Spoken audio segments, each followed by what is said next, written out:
नमस्कार दोस्तों, स्वागत है आपका एक बार फिर से आपके अपने YouTube चैनल एडवांस स्टडीज़ में। मैं हूं आपका दोस्त मोहनलाल लोधा। आज आपके लिए लेकर आए हूं शैक्षिक प्रबंधन से संबंधित महत्वपूर्ण प्रश्न। दोस्तों, ये प्रश्न आपके लिए उपयोगी है और आपका मूल्यांकन करने में सहायक होंगे। आपको ये अंदाज़ा लग जाएगा कि आपकी तैयारी कितनी है। दोस्तों, आप अगर इसमें से 15 प्रश्न करते हैं तो इस टॉपिक से संबंधित आपकी तैयारी बहुत बेहतरीन है। दोस्तों आपको पता होगा, हम 150 क्वेश्चन की टेस्ट सीरीज़ रेगुलर लेकर आ रहे हैं।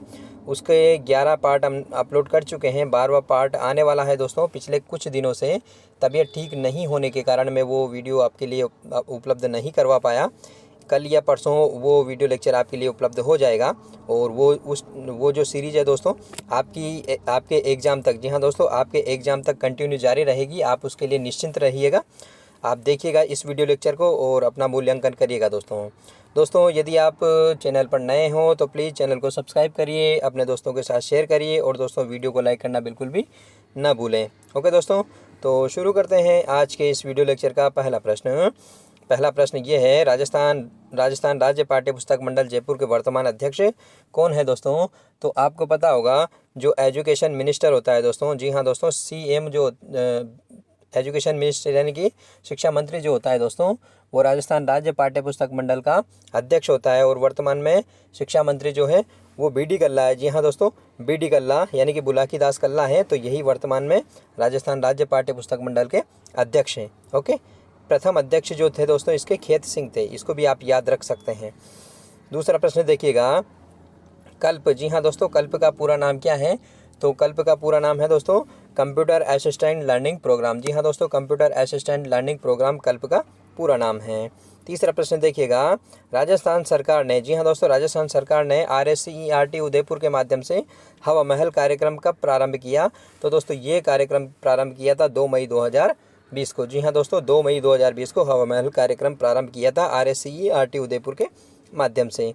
चौथा प्रश्न देखिएगा, ड्रॉप आउट से क्या तात्पर्य है। जी हाँ दोस्तों, ड्रॉप आउट से क्या तात्पर्य है। तो दोस्तों ड्रॉप आउट से तात्पर्य है बीच सत्र में जो विद्यार्थी विद्यालय छोड़ देते हैं उनको ड्रॉप आउट बोला जाता है। जी हाँ दोस्तों, बीच सत्र में विद्यालय छोड़ने वाले विद्यार्थियों को ड्रॉप आउट बोला जाता है।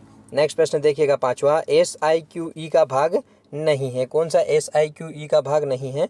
तो दोस्तों योगात्मक और रचनात्मक आकलन भी इसका भाग है, अभिलेख संधारण भी है, टर्म वार विभाजन भी है, वार्षिक परीक्षा इसका भाग नहीं है। क्योंकि दोस्तों इसमें योगात्मक आकलन के माध्यम से SA1, SA2 और SA3 इस प्रकार से टर्म वार परीक्षाएं होती है या मूल्यांकन होता है। वार्षिक परीक्षा जैसा इसमें कोई प्रावधान नहीं होता है दोस्तों।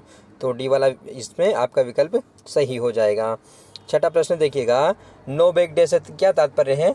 तो दोस्तों वर्तमान में राज्य सरकार द्वारा प्रत्येक सप्ताह के अंत में यानी कि शनिवार को बैग रहित कक्षा जिसमें सह शैक्षणिक गतिविधियों का आयोजन किया जाता है। दोस्तों इसमें खेल कूद और विभिन्न प्रकार के कार्यक्रम आयोजित किए जाते हैं। तो B वाला विकल्प आपका बिल्कुल सही हो जाएगा। इसके संदर्भ में एक और प्रश्न देखते हैं, विद्यालय में प्रत्येक सप्ताह के अंत में तृतीय शनिवार को नो बैग डे की जो थीम है वो क्या है। दोस्तों 4 या 5 शनिवार होते हैं तो सबकी अलग अलग थीम है, उसको भी आप याद रखना, मैं बताऊंगा आपको इस वीडियो लेक्चर में।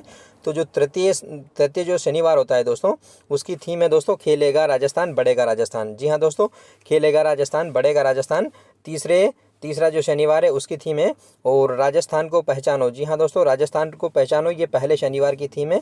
और मैं बनूंगा वैज्ञानिक। जी हाँ दोस्तों, मैं बनूंगा वैज्ञानिक ये चौथे शनिवार की थीम है। और बाल सभा मेरे अपनों के साथ ये 5वें शनिवार की है दोस्तों। जी हाँ दोस्तों, 5वें शनिवार की थीम है ये, तो इनको याद रखना दोस्तों। इसके अलावा दोस्तों एक और रह गया दोस्तों आपका दूसरा शनिवार। तो दूसरे शनिवार की जो थीम है दोस्तों वो है भाषा कौशल विकास एवं मूल्यपरक शिक्षा। जी हाँ दोस्तों, इसको भी याद रखना आप, भाषा कौशल विकास एवं मूल्यपरक शिक्षा, ये जो है ये दूसरे शनिवार की थीम है, इनको याद रखना दोस्तों।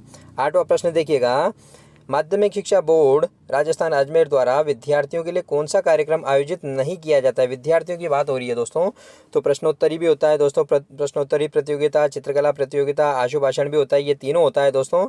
लेकिन पत्र वाचन और शिक्षण प्रतियोगिता ये शिक्षकों के लिए होती है दोस्तों। किन के लिए, शिक्षकों के लिए होती है, तो ये वाला विकल्प आपका बिल्कुल सही हो जाएगा।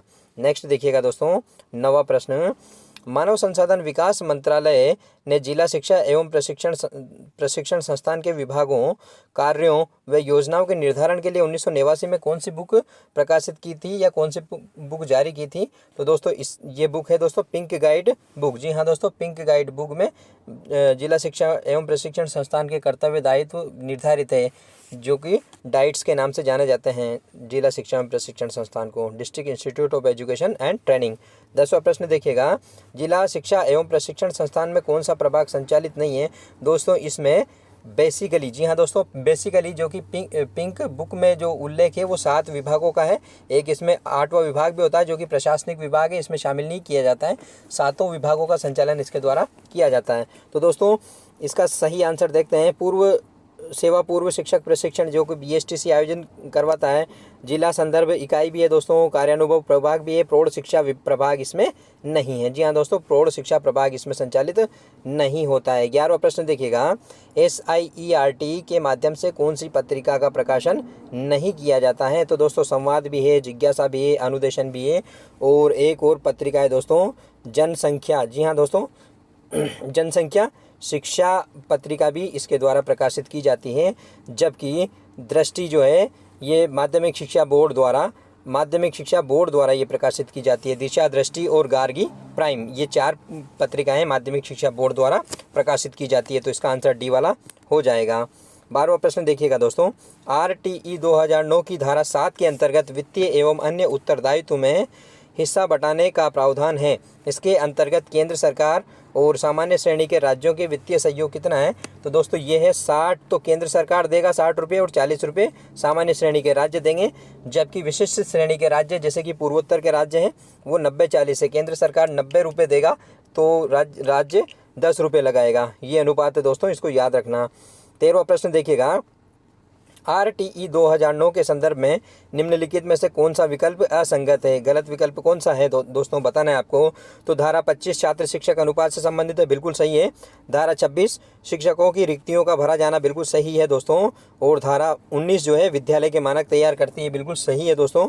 और धारा 28 देखिए, शिक्षकों के गैर शैक्षिक प्रयोजनों में निषेध जो है दोस्तों, ये धारा 27 है। जी हाँ दोस्तों, धारा 27 से संबंधित है, तो ये वाला गलत है, क्योंकि धारा 28 में शिक्षकों की निजी ट्यूशन को निषेध किया गया है, इसको आप ध्यान रखना। तो इसका आंसर डी वाला हो जाएगा। नेक्स्ट देखिएगा 14वां प्रश्न ये रहा, राजस्थान निःशुल्क एवं अनिवार्य बाल शिक्षा का अधिकार अधिनियम 2011 के अंतर्गत राज्य सलाहकार परिषद के गठन और कार्यों का विवरण किस नियम में है? दोस्तों राजस्थान सरकार ने जो नियम बनाया उसमें कौन से नियम में है? तो दोस्तों ये है दोस्तों नियम 28 में। जी हाँ दोस्तों, नियम 28 में इसका उल्लेख है दोस्तों। नियम 29 है, इसमें क्या उल्लेख है दोस्तों? इसमें शंकाओं के निराकरण से संबंधित उल्लेख है। और जो नियम 23 है, इसमें 8वीं बोर्ड का जो प्रमाण पत्र है, यानी कि प्रारंभिक शिक्षा पूर्णता प्रमाण पत्र है, वो जारी करने का उल्लेख है। और नियम 20 में, जी हाँ दोस्तों, नियम 20 में जो है अध्यापकों के कर्तव्य निर्धारित हैं, इनको भी आप याद रख सकते हैं। 15वां प्रश्न देखिएगा, 15वां प्रश्न देखिएगा, नई शिक्षा नीति 2020 के अंतर्गत किस वर्ष तक प्राथमिक स्तर पर सकल नामांकन अनुपात 100% करने का लक्ष्य रखा गया है? तो दोस्तों अलग अलग वर्षों में अलग अलग लक्ष्य निर्धारित किए गए हैं। जो प्राथमिक स्तर पर 100% नामांकन है वो 2025 इसका लक्ष्य रखा गया है। नेक्स्ट देखिएगा 16वां प्रश्न, नई शिक्षा नीति 2020 के भाग 3 में उल्लेखित है, क्या उल्लेखित है दोस्तों? तो देखिएगा, वर्ष 2030 तक शिक्षकों की नियुक्ति के लिए न्यूनतम योग्यता 4 वर्षीय इंटीग्रेटेड बीएड पाठ्यक्रम होगा, तो बिल्कुल सही है। दूसरा देखिए, कक्षा 12 के बाद बीएड में प्रवेश लेने पर 4 वर्षीय इंटीग्रेटेड डिग्री प्रदान की जाएगी, बिल्कुल सही है। तीसरा विकल्प देखिएगा, शिक्षकों के लिए विशेष इंटर्नशिप की व्यवस्था होगी जिसमें संपूर्ण प्रशिक्षण दिया जाएगा, तो सारे विकल्प नई शिक्षा नीति के भाग 3 से संबंधित है, तो डी वाला इसका विकल्प सही हो जाएगा। 17वां प्रश्न देखिएगा, प्राथमिक शिक्षा के सार्वभौमिकरण के लिए कौन सी संस्था कार्यरत नहीं है? तो बताना है आपको समग्र शिक्षा अभियान भी है दोस्तों, SIQE भी है, SIRT उदयपुर भी है, राजस्थान माध्यमिक शिक्षा बोर्ड इसके लिए सार्वभौमिकरण के लिए काम नहीं करती है दोस्तों। ये विभिन्न प्रकार की परीक्षाओं का और विभिन्न प्रकार की छात्रवृत्तियों का आयोजन करती है, तो इसका आंसर हो जाएगा डी वाला। नेक्स्ट देखिएगा 18वां प्रश्न, शिक्षा के नवाचार से संबंधित गलत विकल्प कौन सा है? तो इस्माइल 1.0, जी हाँ दोस्तों, इस्माइल 1.0 13 अप्रैल 2020 को प्रारंभ किया था, बिल्कुल सही है। इस्माइल 2.0 2 नवंबर 2020 को प्रारंभ किया था, बिल्कुल सही है। इस्माइल 3.0 21 जून 2020 को प्रारंभ नहीं किया था दोस्तों, ये 21 जून, जी हाँ दोस्तों 21 जून 2021 को प्रारंभ किया गया था। इस्माइल 3.0 को ही आओ घर से सीखे कार्यक्रम 2.0 के नाम से जाना जाता है, तो डी वाला भी गलत सही है दोस्तों। तो गलत कौन सा है? सी वाला। जी हाँ दोस्तों, इसका विकल्प सी गलत हो जाएगा, क्योंकि इस्माइल 3.0 के अंतर्गत ही आओ घर से सीखे कार्यक्रम शुरू किया गया था 21 जून 2021 को। ओके दोस्तों, नेक्स्ट देखिए 19वां प्रश्न, राजस्थान में बालिका शिक्षा फाउंडेशन का गठन कब किया गया था? तो दोस्तों बालिका शिक्षा फाउंडेशन का गठन किया गया था वो राजस्थान दिवस पर 30 मार्च 1995 को किया गया था दोस्तों। बालिका शिक्षा फाउंडेशन का जो अध्यक्ष होता है वो पदेन अध्यक्ष होता है, CM। जी हाँ दोस्तों, मुख्यमंत्री इसका पदेन अध्यक्ष होता है। बालिका शिक्षा को बढ़ावा देने के लिए विभिन्न प्रकार की योजनाओं का ये संचालन करता है। 20वां प्रश्न देखिएगा, वर्तमान में राज्य सरकार द्वारा निःशुल्क एवं अनिवार्य बाल शिक्षा का अधिकार अधिनियम 2009 में निःशुल्क प्रवेश हेतु दुर्बल जो वर्ग हैं उनके बालकों की जो अभिभावकों की वार्षिक आय है उसकी सीमा क्या रखी गई है? तो दोस्तों यह है 2.5 लाख, यानी कि 2.5 लाख इसकी आय सीमा रखी गई है, तो 2.5 लाख इसका सही आंसर हो जाएगा। नेक्स्ट प्रश्न देखिएगा 21वां, पंजीयक शिक्षा विभागीय परीक्षाएं बीकानेर का आदर्श वाक्य क्या है? तो दोस्तों इसका जो आदर्श वाक्य है वो है उद्यमेनि सिद्धंति कार्याणि। जी हाँ दोस्तों, उद्यमेनि ही सिद्धंति कार्याणि इसका ध्येय वाक्य या आदर्श वाक्य है दोस्तों। और उद्बुद्धम समनसः सखाय, ये जो है ये RSCERT का ध्येय वाक्य या आदर्श वाक्य दोस्तों, इसको भी याद रखना। और जो माध्यमिक शिक्षा बोर्ड राजस्थान अजमेर है उसका ध्येय वाक्य है सिद्धिर्भवति कर्मजा। ओके दोस्तों, तो ये थे आज के इस वीडियो लेक्चर के 21 प्रश्न। आशा करता हूँ ये प्रश्न आपके लिए उपयोगी साबित होंगे। ओके दोस्तों, मिलते हैं एक नए वीडियो में किसी नए टॉपिक के साथ। ओके दोस्तों, थैंक यू।